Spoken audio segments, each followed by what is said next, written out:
కోనసీమ జిల్లా సిద్ధం సభలో పాల్గొన్న 16 మంది వాలంటీర్లు సస్పెండ్ అయ్యారు. అంబాజీపేట మండలం ఎన్నికల నియమావళి ఉల్లంఘన కింద ఇన్ఛార్జ్ ఎంపీడీఓ వి లక్ష్మి వాలంటీర్లను సస్పెండ్ చేస్తూ తెలిపారు.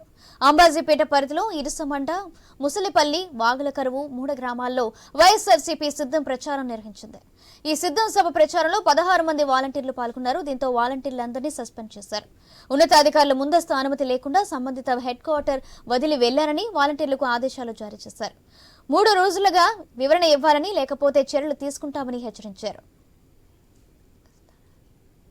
18వ తారీఖు నుండి సిద్ధం గ్రామ సభ జరిగిన సందర్భంలో సాధారణ ఎన్నికల నియమావళి అమల్లో ఉన్నప్పటికీ బాధ్యతాయుతమైన గ్రామ వాలంటీర్గా ప్రభుత్వ విధులు నిర్వహిస్తున్న వాలంటీర్లు పార్టీ సిద్ధం గ్రామంలో జరిగిన సిద్ధం పార్టీ అందు పాల్గొని ఎన్నికల నియమావళిని అతిక్రమించి ఉన్నారండి.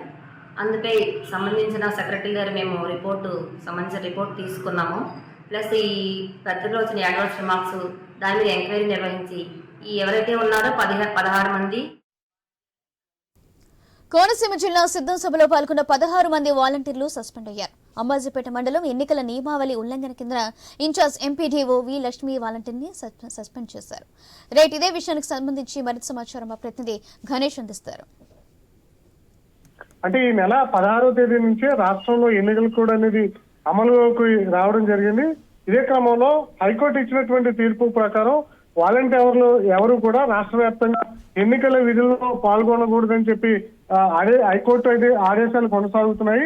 ఎన్నికల కమిషన్ కూడా వాలంటీర్లు ఎవరు కూడా ఎన్నికల విధుల్లో ఉండకూడదు, ఎన్నికల ప్రచారంలో కనిపించకూడదని చెప్పి హెచ్చరిక జారీ చేసినా కూడా రాష్ట్ర వ్యాప్తంగా అనేక చోట్ల అధికార వైసీపీ నాయకులు వాలంటీర్లు వాడుకుని ఖచ్చితంగా అధికారంలోకి వచ్చే దిశగా ప్రయత్నం చేస్తున్నారని చెప్పి కొద్ది రోజులుగా తెలుగుదేశం పార్టీ ఆరోపణలు చేస్తుంది. ఇదే క్రమంలో అంటే కోనసీమ జిల్లాలో ఉన్నటువంటి పి గన్నవరం నియోజకవర్గం అంబాజీపేట మండలంలో మొసలిపల్లి, ఇరుసుమండ, వాకలగరువు ఈ 3 గ్రామాల యొక్క వాలంటీర్లు సిద్ధం సభలో పాల్గొన్నటువంటి ఆధారాలు సహా వీడియోలు అనేవి ఎన్నికల అధికారి దృష్టికి వెళ్లడం జరిగింది. దీంతో స్థానికంగా ఉన్నటువంటి ఎన్నికల అధికారి మొత్తం 16 మంది వాలంటీర్లను సస్పెండ్ చేశారు. 16 మంది వాలంటీర్లలో తాండ్రగుల జయలక్ష్మితో పాటు శిరీష, శుభశ్రీ, దుర్గా, మోహన్ కృష్ణతో పాటు రామకృష్ణ, రాజీవ్, శిరీష, పల్లవ్ శెట్టి, కనక మహాలక్ష్మితో పాటు సౌమ్య, దేవిక, వెంకట సుధీర్, నాగలక్ష్మి, ఓంకార్, మురళీకృష్ణ ఈ 16 మంది వాలంటీర్లను ఎన్నికల అధికారి సస్పెండ్ చేశారు.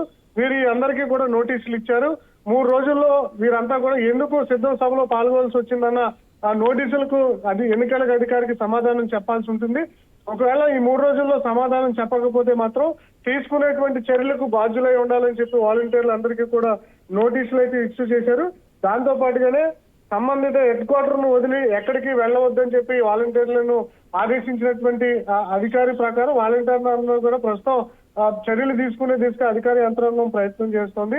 రాష్ట్ర వ్యాప్తంగా దాదాపు 2 లక్షల మందికి పైగానే వాలంటీర్ వ్యవస్థ ఈ ప్రభుత్వంలో పనిచేస్తూ వచ్చింది. కానీ ఎన్నికల కోడ్ అమల్లోకి రావడంతో వీరందరూ కూడా ఎన్నికల విధులకు దూరంగా ఉండాల్సి ఉంటుంది. కానీ అక్కడక్కడ వాలంటీర్లు రహస్య సమావేశాలు నిర్వహించడం, వాలంటీర్లే నేరుగా ప్రచారంలో పాల్గొన్నటువంటి సందర్భంలో ఎన్నికల అధికారులు అయితే ఈ రకంగా చర్యలు తీసుకుంటున్నారు. 16 మంది మీద ఒకేసారి చర్యలు తీసుకోవడంతో కోనసీమ జిల్లాలో ఈ అంశం హాట్ టాపిక్ గా మారిందని చెప్పొచ్చు. Right, thank you Ganesh.